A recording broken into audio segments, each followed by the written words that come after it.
Muy buenas tardes, sean bienvenidos un lunes más a Conversaciones en Es Radio 97.1. Y hoy tenemos de nuevo con nosotros a Álvaro Delgado, notario de profesión, le pueden leer en medios digitales, es columnista, analista. Álvaro, bienvenido nuevamente a Conversaciones. Es un placer.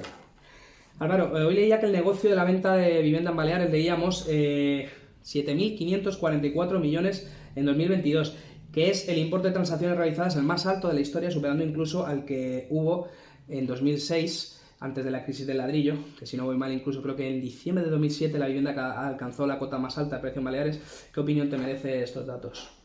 Bueno, eso significa que hay mucho interés por la inversión inmobiliaria en Baleares. La verdad es que Baleares, yo ya tengo bastantes años de ejercicio y he vivido varios altibajos y varias crisis inmobiliarias, y somos un territorio al que en general nos afecta de forma muy diferente, ¿no? Las crisis inmobiliarias se han notado más en la península que aquí. También somos un territorio limitado, el mercado de la vivienda es más reducido, pero es verdad que es un sitio que la gente quiere vivir aquí, y es un sitio que tiene gran atractivo y tiene un gran reclamo, ¿no? Eso también tiene, la cifra que me has dado tiene una cara B, que es que la recaudación de la comunidad autónoma es impresionante. Desde que están gobernando, el Pacto de Progreso ha quintuplicado los ingresos por el impuesto de transmisiones patrimoniales. Y no paran de subirlo. Tenemos las tarifas más caras de España. No entiendo muy bien por qué. La verdad es que no haría falta, viendo este incremento de operaciones y de recaudación, pero bueno, eso es otro debate. Y al hilo de esto quería preguntarte, ahora, bueno, estamos en pre-campaña, el Partido Popular de Baleares promete eliminar el impuesto de sucesiones si gana las elecciones. ¿Qué opinión te merece? A ver, hay que ver también cómo se concreta eso, porque el impuesto de sucesiones, en mi opinión, es un impuesto tremendamente injusto. Es un impuesto tremendamente injusto porque la gente lo interpreta muy mal, como siempre. El problema que tenemos en los tiempos actuales es que hay mucha gente opinando de muchas cosas y poca gente que las conozca de verdad, ¿no? La gente piensa en el enriquecimiento de que a ti te toca una herencia inesperada de un tío de América o de una persona que no conoces, ¿no? Pero las herencias tienen muchas veces componentes dramáticos. Hay veces que el padre de familia, que es el único que trae ingresos a casa, fallece a una edad temprana por una enfermedad, por un infarto, por un accidente. Pues imagínate tú aquellas familias que fallece el padre con 40, 45 años, con niños pequeños, con una hipoteca que se está pagando y con la única fuente de ingresos de la familia que de repente desaparece.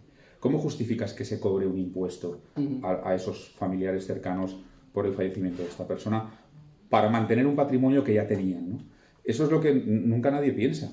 Y las herencias muchas veces tienen estos componentes dramáticos, ¿no? Entonces, me parece muy bien, pero hay que ver también cómo se articula esa reforma. Porque ahora, por ejemplo, de padres a hijos hay un beneficio en el tipo de interés, que es el 1%, hasta un mínimo que son 700.000 euros. Está bastante bien, ¿no? Pero las herencias son muy injustas, por ejemplo, entre tíos y sobrinos y entre colaterales. Y ahora tenemos la situación social, que se da mucho, de que hay muchísimos casos, que yo los tengo en el despacho, de sobrinos que están cuidando a sus tíos. Pues tíos solteros que no han tenido hijos, o personas que no se han casado, que no han formado una familia, que quien los cuidan en su mayor edad son los sobrinos.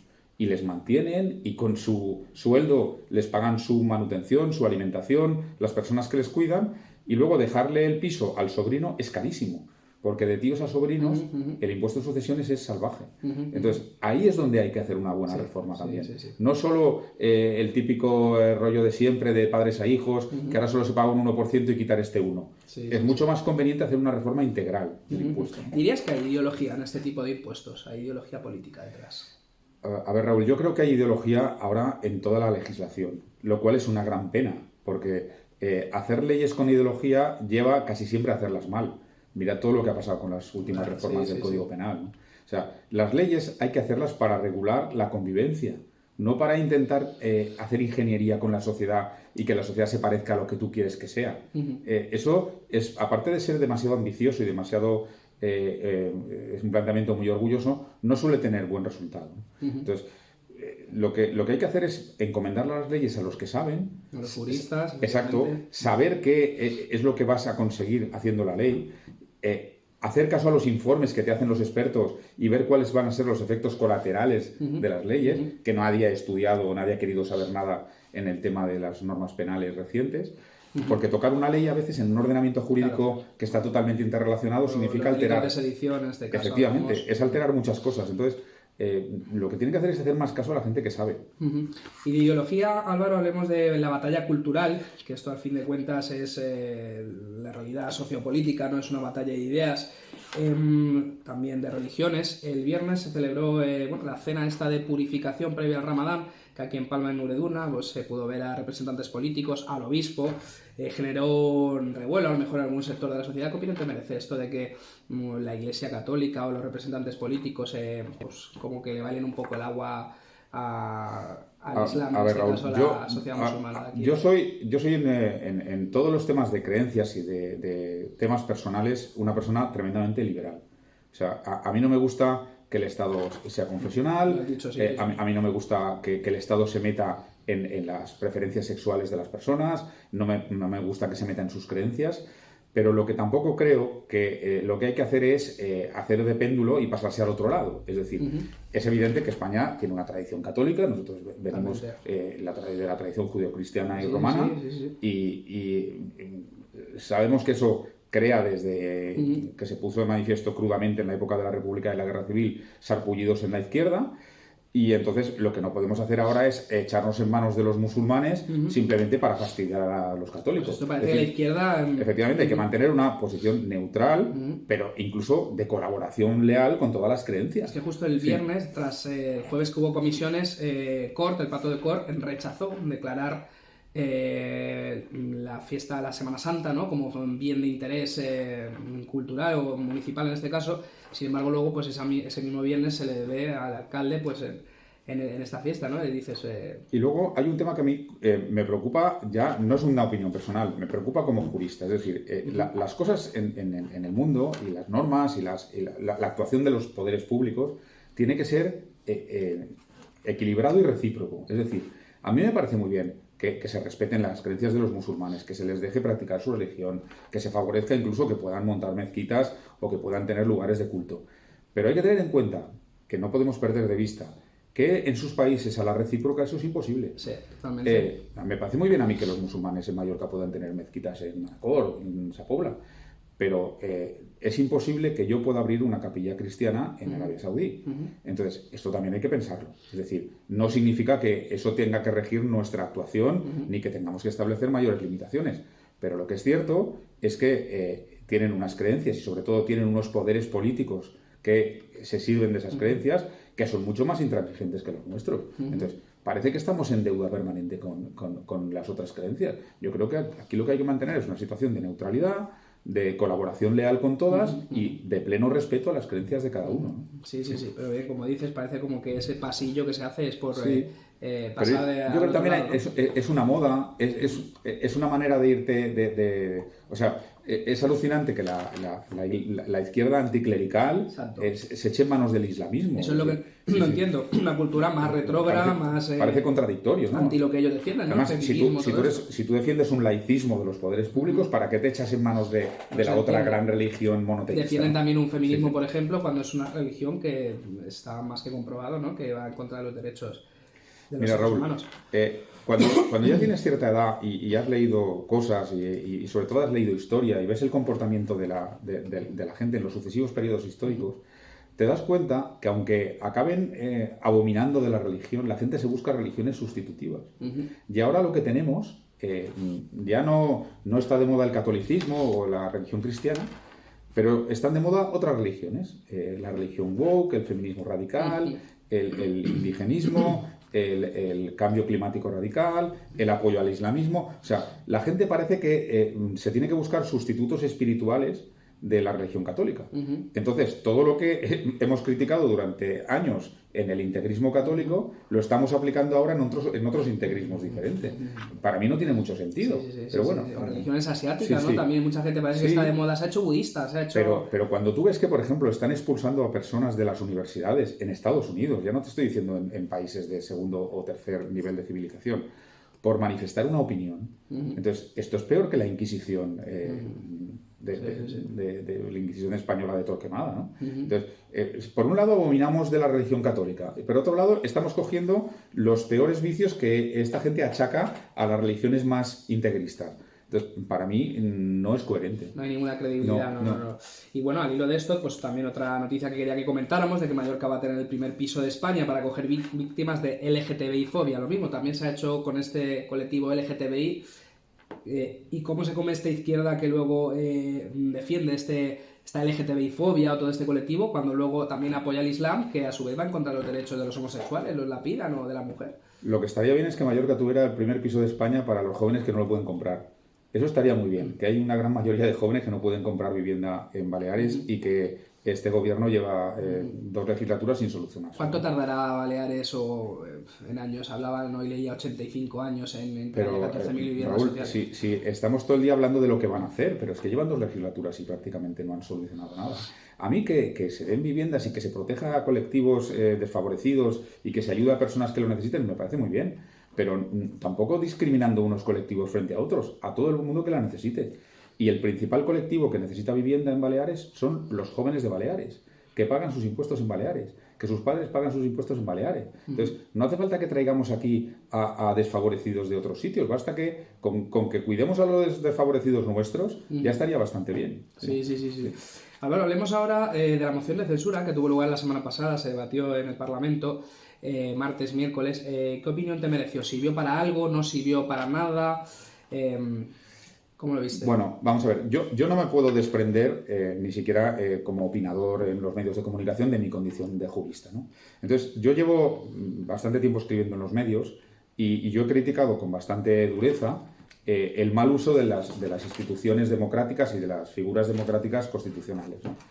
Entonces, usar una moción de censura que está prevista en la Constitución española para cambiar el presidente del gobierno, tiene que ser una moción de censura constructiva, esta es la figura constitucional que tenemos, y que al final tengas 53 diputados de 350 que la apoyan, no parece una maniobra seria destinada a cambiar el gobierno.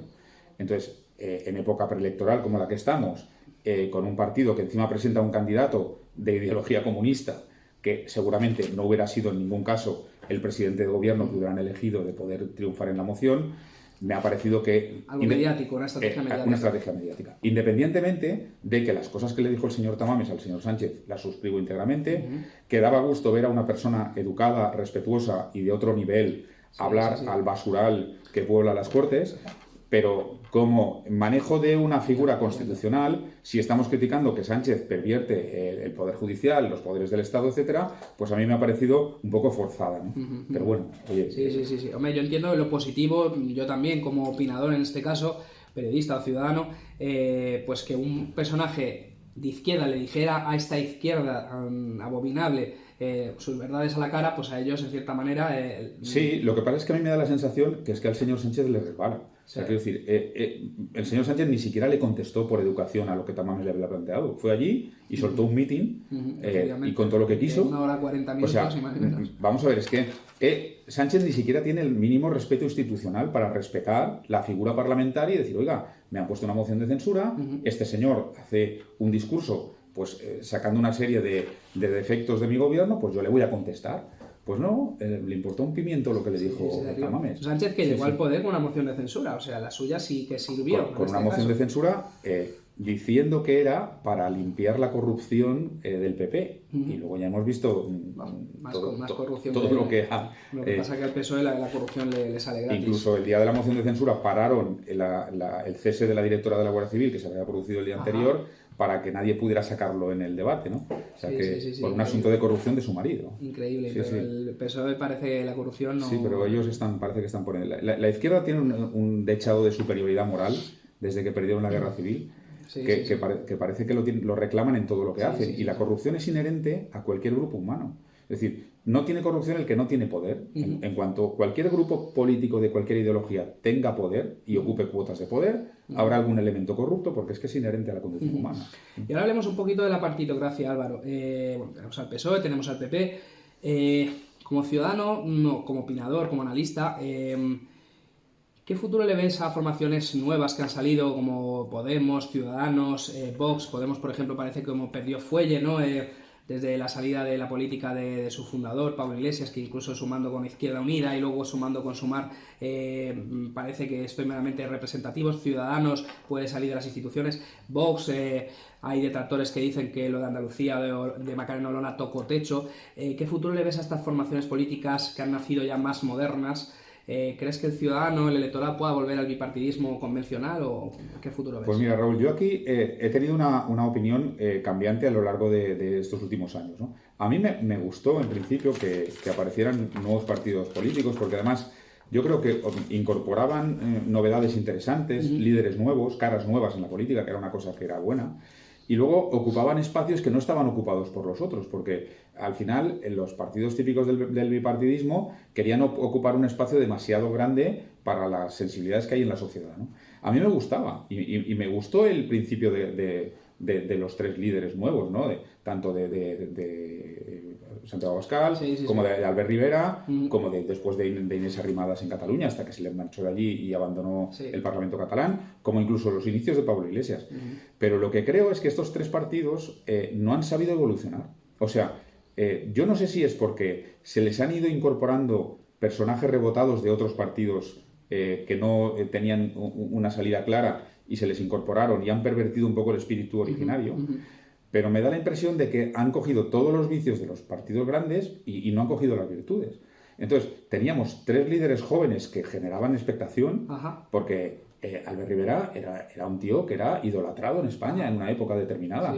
La irrupción de Santiago Abascal, desde aquel meeting que hizo en Andalucía, subido en un banco, y de repente Pablo Iglesias, bueno, todo el movimiento del 15M, todo lo que generaron, la ilusión que generaban en gente joven, y lo rápido que han decepcionado, ¿no? Pues porque se han convertido a lo mejor quizás en lo mismo. Por ejemplo, Pablo Iglesias o Podemos iba en contra de la casta, pero es cuando luego tocaron poder, se convirtió en la casta. Pues él empezó, que se enorgullecía que vivía en un piso en Vallecas, pero luego pues se compró una mansión en una Raúl, zona... Sí, la gente que conoce un poco la historia, yo creo que independientemente de que estoy hablando de los tres a la vez, hay circunstancias diferentes en cada uno, ¿no?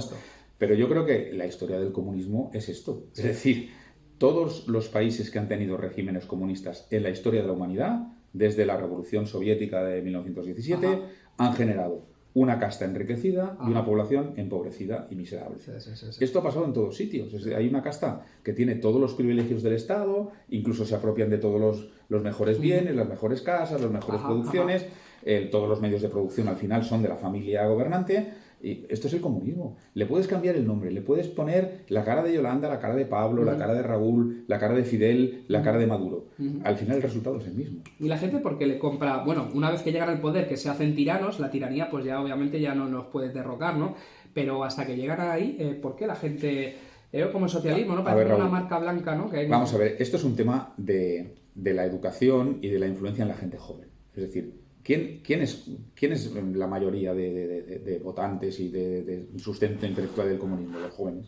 La gente cuando va cumpliendo años se va alejando, sobre todo, de las posturas revolucionarias. ¿Qué pasa? Que a un chico joven, a un chico de 15, 16, 17 años, cuando se acerca a su época de la mayoría de edad, la posibilidad de votar, etcétera, ¿qué es más fácil venderle? La ilusión de la igualdad, de que no hay casta, de que todos los ciudadanos somos iguales, de que no habrá ricos, de que tal, de que el gobierno te lo dará todo, o la ilusión de que, o la exigencia de un esfuerzo, de un mérito, de que hay que trabajar, de que si no trabajas te quedarás descolgado, de que la vida es dura, de que tienes que formarte para poder... Entonces, es mucho más cómodo venderle a la gente una sociedad idílica, de jauja, de que lo que tú no tengas el Estado te lo va a dar, de que tú no te preocupes, sé feliz, no te esfuerces, etc. Entonces, ya el mensaje, conceptualmente, es mucho más fácil de vender. Luego hay un componente romántico en todo este tema de banderas con las camisetas del Che Guevara. El Che Guevara era un asesino reconocido. Bueno, lo han venido como un símbolo pop. Vamos, era un tipo sanguinario. Y tantos otros, ¿no? La cara de Lenin, la cara del otro. Bueno, entonces, claro, el otro mensaje es mucho más difícil de vender. El problema es que estos chicos que empiezan siendo comunistas y felices y tal igual, cuando van cumpliendo años y van teniendo un negocio, van teniendo hijos, van teniendo una casa y van pagando una hipoteca, entonces de repente esas veleidades revolucionarias se les van pasando. Se vuelven sensatos. Es una cosa que se cura con la edad. Entonces, claro, pues es mucho más fácil vender ese mensaje.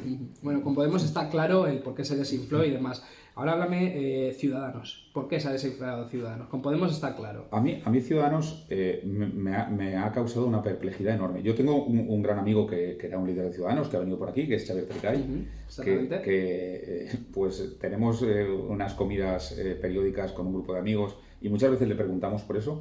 Y hasta el propio Xavier, que ha escrito un libro interesantísimo sobre la crisis de Ciudadanos, hay cosas que a él se le escapan también. Es una cosa sorprendente. O sea, yo creo que lo de Ciudadanos ha sido simple tacticismo político equivocado. O sea, ellos consiguieron tanto en Cataluña como a nivel nacional unos resultados estupendos. Sí. Pero, por ejemplo, ganando las elecciones en Cataluña, un partido constitucionalista que se creó para combatir el nacionalismo identitario y separatista, ganan las elecciones y no se presentan ni al discurso de investidura. Me pareció un error estratégico brutal. Dejaron abandonados a su suerte a los catalanes que les habían dado 36 diputados en el Parlamento de Cataluña. A mí eso me parece un menosprecio hacia tus votantes impresionante. ¿Consideras también que fue error en las elecciones de abril 2019 no pactar con el PSOE, que hubiera dado suma peso? Ahí yo tengo, lo de Cataluña te lo afirmo rotundamente. En lo de Madrid tengo más dudas, porque a mí me da la impresión de que Pedro Sánchez nunca quiso pactar realmente con Albert Rivera, ¿no? Lo que sí sé, o lo que sí creo saber, es que a Albert Rivera alguien le confundió y él quiso, digamos, ocupar el lugar del Partido Popular. Por eso se volvieron liberales en un momento. Él en un momento determinado pensó que iba a ser el Partido Popular del futuro y que iba a exterminar el Partido Popular, ¿no? Y yo creo que ahí cometió un error de cálculo importante.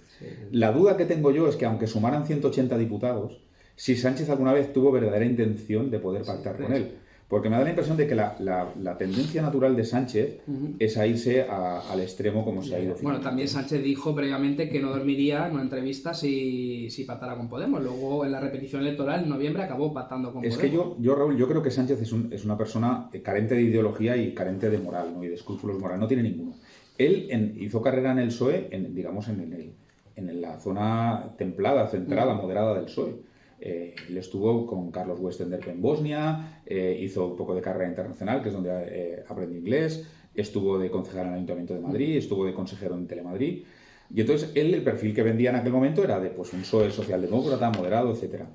En cuanto tuvo la oportunidad de llegar al poder, él se echó en manos de toda esta banda revolucionaria y radical que se ha echado, pudiendo haber pactado con Rivera, ¿no? Sí.